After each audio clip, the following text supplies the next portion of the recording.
Buenas tardes, somos el equipo 2 y vamos a hablarles de las generalidades de las bacterias. Mi nombre es Marlene Ofelia.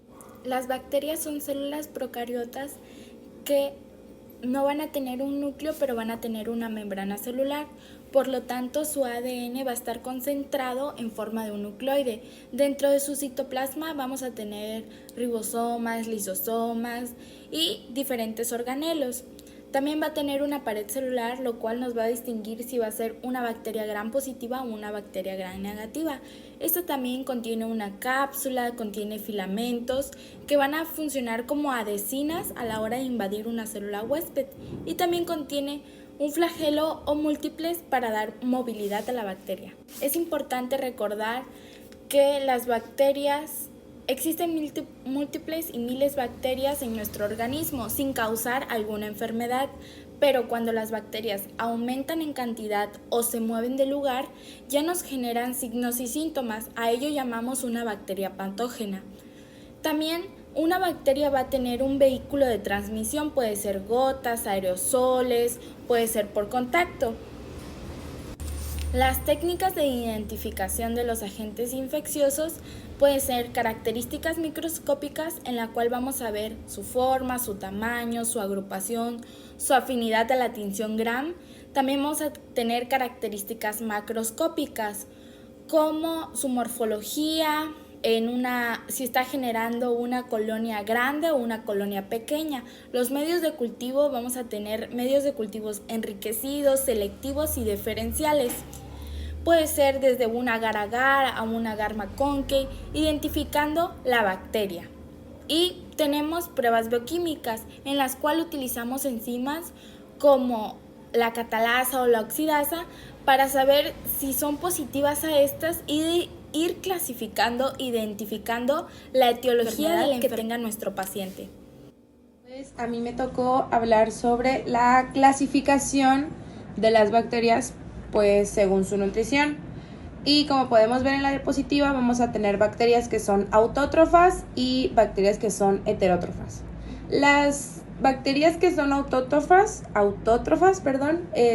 son aquellas que pues van a generar su energía a través del dióxido de carbono, ya sea por medio de la fotosíntesis, o van también a aprovechar el nitrógeno o el azufre, que pues las que se aprovechan del azufre para obtener su energía, o ya sea del nitrógeno también para obtener su energía, esas también van a recibir el nombre de quimiótrofas, y las que aprovechan el dióxido de carbono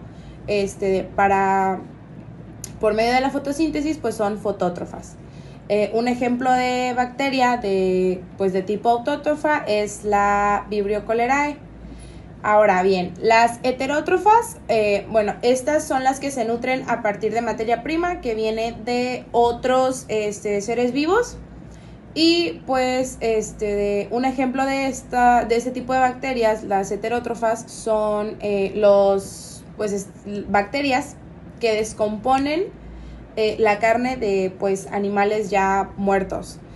Y pues igual un ejemplo de bacteria heterótrofa sería la Escherichia coli. Siguiendo con la clasificación de las bacterias, podemos encontrar que se van a clasificar también según su morfología, es decir, la forma que estos tengan, teniendo así tres grandes grupos o familias, como lo son los cocos, bacterias con forma ovalada o circular, los bacilos, bacterias con forma cilíndrica o de bastón, y los espirilos, bacterias con forma de espiral.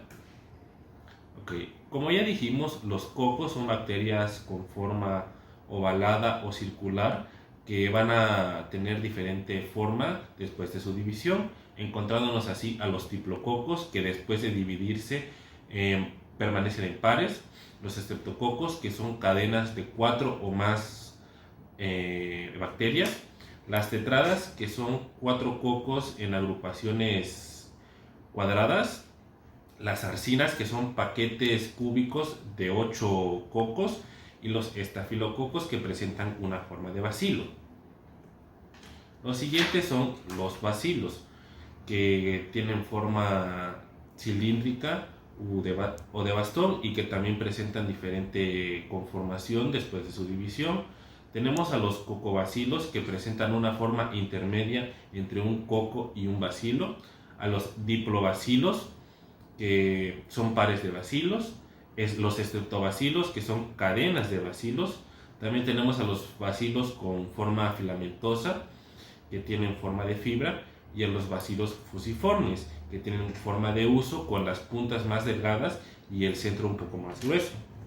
Y para finalizar tenemos a los espirilos, que presentan una curvatura y nunca son rectas. Tenemos a los vibrios, que son bacterias con una simple curvatura, a los espirilos, que tienen una formación helicoidal semejante a un tirabuzón, y tenemos a las espiroquetas, que son microorganismos helicoidales y flexibles. Ahora vamos a ver el comportamiento que tienen las bacterias frente al oxígeno. Como sabemos, hay bacterias de tipo aerobia, anaerobia, facultativa, aerotolerante y microaerófila. Ahora, empecemos por las bacterias aerobias. Estas son las que forzosamente necesitan un ambiente rico en oxígeno para poder sobrevivir. Y si es una aerobia estricta, significa que igual necesita el oxígeno, pero no puede fermentar. Un ejemplo de ello es la Mycobacterium y la tuberculosis. Ahora vamos con las anaerobias. Esto significa que mueren con oxígeno cuando hay un ambiente oxigenado, y tampoco pueden fermentar y multiplicarse en presencia de oxígeno, necesitan un ambiente desoxigenado. Pero una anaerobia estricta significa que puede sobrevivir en un ambiente con oxígeno, pero esta tiene que fermentar y multiplicarse en un ambiente desoxigenado.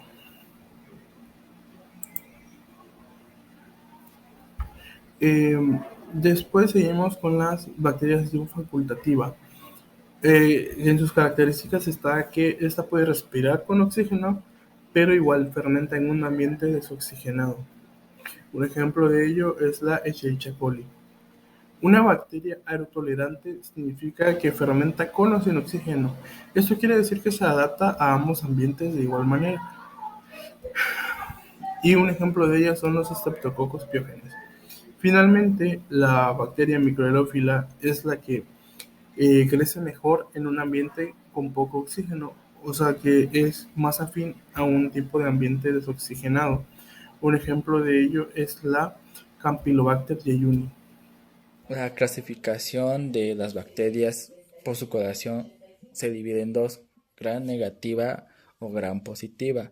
Cuando el gram se tiñe en color morado o rojo, son gram negativos, y cuando el gram se tiñe en color púrpura, son gram positivos. Bueno, yo les voy a hablar sobre las enfermedades bacterianas agudas, pero para esto es necesario entender cómo se diseminan las bacterias en nuestro organismo o por qué nos afectan las bacterias al organismo. Para esto debemos entender que las bacterias utilizan como medio de transportes al torrente sanguíneo, a las linfas, al sistema linfático, o incluso desde el medio de la lesión, como podemos observar, puesto que si es por medio de la lesión, pueden agarrar a otras células que sean su vehículo de transporte para poder llegar al torrente sanguíneo y diseminarse entre todo el cuerpo. Para esto tenemos que entender que, bueno, como ya dijimos, puede ser por medio de linfa, torrente sanguíneo o usar a otras células como vehículos. Algunas son el Streptococcus, el Staphylococcus, la Escherichia y el Pseudomonas. Estas utilizan al espacio intracelular como un vehículo para poder diseminarse.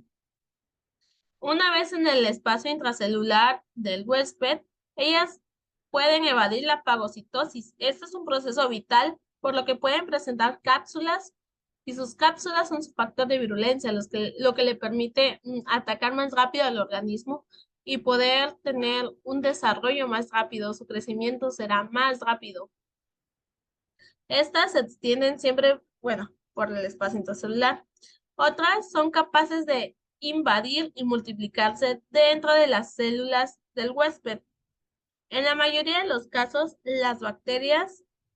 para las bacterias, la multiplicación intracelular es una estrategia para evadir los anticuerpos y es facultativa. por ejemplo, en el Mycobacterium tuberculosis, la Legionella o la Brucelas. Esta, como ya mencionaba, la multiplicación es su principal arma, pues al poder multiplicarse, o sea, las células de defensa sí llegan, pero como se multiplican muy rápido, son demasiadas bacterias y son muy pocas células de defensa. Entonces, de esa manera, pueden esparcirse o diseminarse de manera más rápida y así eh, provocar la infección, eh, hacer o presentar síntomas porque ya son gran mayoría y así pueden provocar ya como tal un daño en el hueso. Y bueno, entonces, ¿cuáles serían los cuadros morfológicos que se podrían presentar ante una infección bacteriana? Bueno, se podrían presentar reacciones supurativas o abscesos. ¿Qué quiere decir esto? Que presentan pus. Estos pueden ser causados tanto por estreptococos como estafilococos, así como neumococos y meningococos, los que son causantes de la neumonía y la meningitis, cada uno. También podrían presentarse reacciones tóxicas con inflamación intersticial. Estas podrían ser causadas por Clostridium, la difteria o el estreptococo beta hemolítico. Otro de los cuadros morfológicos que se podrían presentar serían reacciones inflamatorias difusas mononucleares, que estas son causadas por las bacterias espiroquetas, que estas son bacterias que tienen forma de sacacorcho o de espiral. Además, también se pueden presentar reacciones granulomatosas. Son llamadas así por la presencia de macrófagos y linfocitos T. También están asociadas a lo que sería la necrosis central. Estas pueden ser causadas por la bacteria de la tuberculosis, la lepre o la pasteurela.